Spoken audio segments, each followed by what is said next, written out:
Good morning. From the Heart, our morning daily devotional. The reading for today is entitled Eavesdropping, September 17th.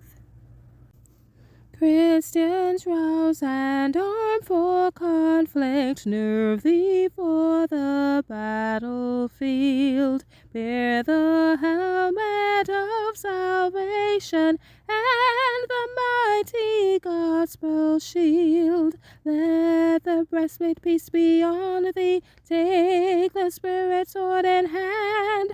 Boldly, fearlessly go forth and in Jehovah's strength to stand.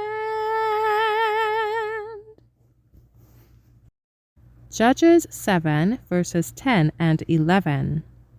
But if thou fear to go down, go thou with Purah thy servant down to the host, and thou shalt hear what they say. And afterwards shall thine hands be strengthened to go down unto the host. Then went he down with Purah his servant unto the outside of the armed men that were in the host. When Gideon stood at the head of 30,000 men to make war against the Midianites, he felt that unless God should work for Israel, their cause would be hopeless. At the divine command, the Hebrew force had been reduced by successive tests until there remained with him only 300 men to oppose that countless multitude. What wonder that his heart sank within him as he thought of the conflict of the morrow. But the Lord did not leave his faithful servant to despair. He spoke to Gideon in the night season and bade him, with Purah, his trusty attendant, go down to the camp of the Midianites, intimating that he would there hear matter for his encouragement. He went, and waiting there in darkness and silence, he heard one soldier, just awakened, relate a dream to his companion. Lo, a cake of barley bread tumbled into the host of Midian, and came unto a tent, and smote it that it fell, and overturned it, that the tent lay along.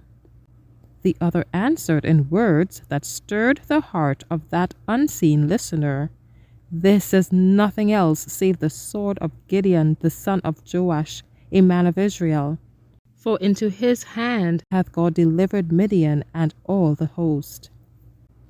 Gideon recognized the voice of God speaking to him through the words of these Midianitish strangers.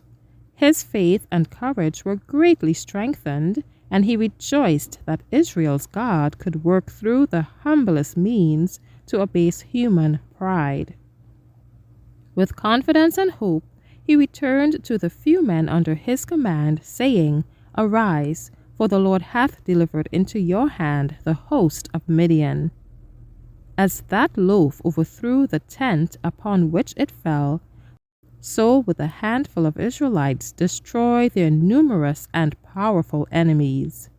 The Lord himself directed Gideon's mind in the adoption of a plan which the latter immediately set out to execute.